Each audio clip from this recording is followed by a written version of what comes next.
అందరికీ నమస్కారం అండి. ఈరోజు జాతీయ ఉపాధ్యాయ దినోత్సవం భారతదేశం మొత్తం ఘనంగా జరుపుకుంటున్నాం. గురు బ్రహ్మ, గురుదేవో మహేశ్వర అనేది మనం చిన్నప్పుడు పాఠశాల విద్యలోనే ప్రతిరోజు కూడా మనం ఈ పదాలని ఉచ్చరిస్తాం. ఇంకపోతే దైవం, గురువు పక్కపక్కన నిల్చుంటే నేను గురువుకే నమస్కరిస్తాను అని భారత రాజ్యాంగ పిత డాక్టర్ బాబాసాహెబ్ అంబేద్కర్ కూడా చాలా ప్రసంగాలలో కూడా ప్రజలకు బోధించేవాడు. బాల గంగాధర్ తిలక్‌ను పూణేలో బ్రిటిష్ వాళ్ళు క్వెషన్ చేశారు. అయ్యా, నువ్వు ఈ స్వాతంత్ర పోరాటం కోసం ఇంతలా పోరాడుతున్నావు. రేపు మీకు స్వాతంత్రం వస్తే ప్రధానమంత్రి అయితావా?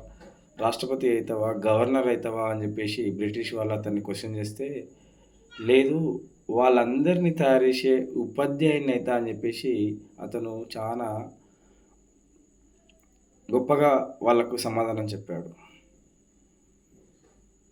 అంటే దేశంలో ఉపాధ్యాయ వృత్తికి అంత గౌరవంగా గతంలో ఉండేది. ఎందుకు అనంటే అప్పుడు చదువుకున్న వాళ్ళు తక్కువ కాబట్టి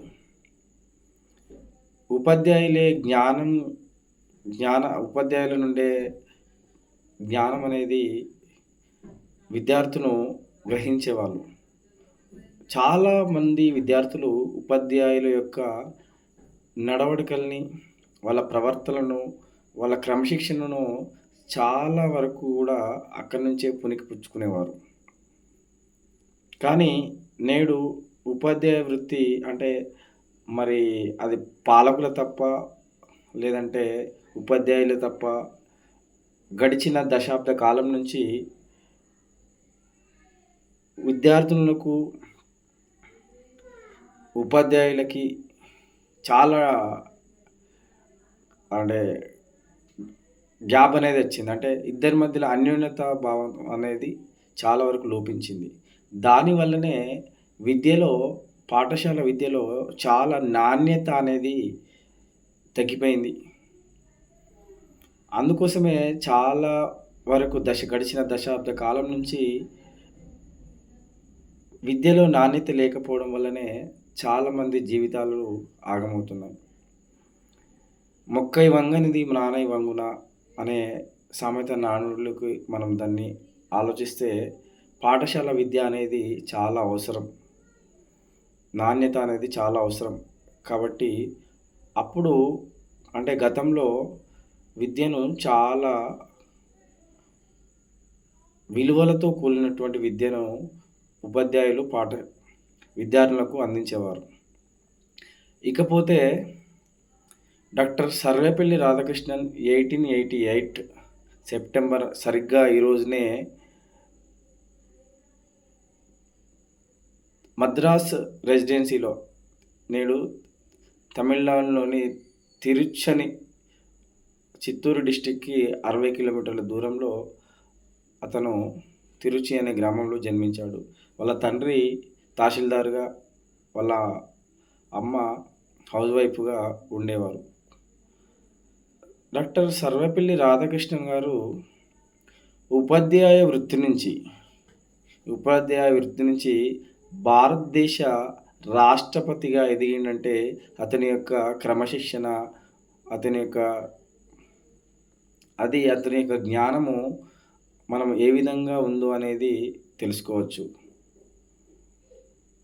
అందుకోసమే అతను రాష్ట్రపతిగా ఉన్న సమయంలోనే విద్యార్థులందరూ అతన్ని కోరేవారు. సార్, మీ జయంతిని, మీ పుట్టినరోజును జరుపుకుందాం అని చెప్పేసి అని విద్యార్థులందరూ అతను కోరితే డాక్టర్ సర్వేపల్లి రాధాకృష్ణన్ గారు ఒక సూచన చేస్తాడు.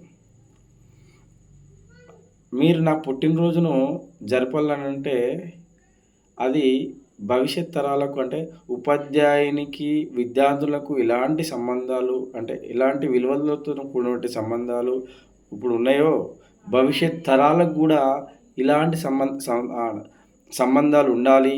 విద్యార్థినులకు, ఉపాధ్యాయులకు గౌరవప్రదమైనది జరగాలి అని జెప్పేసి అతను ఆలోచించి 1962 సంవత్సరం నుంచి ఈ ఉపాధ్యాయ దినోత్సవం జాతీయ ఉపాధ్యాయ దినోత్సవం అనేది మనం జరుపుకోవడం జరుగుతుంది.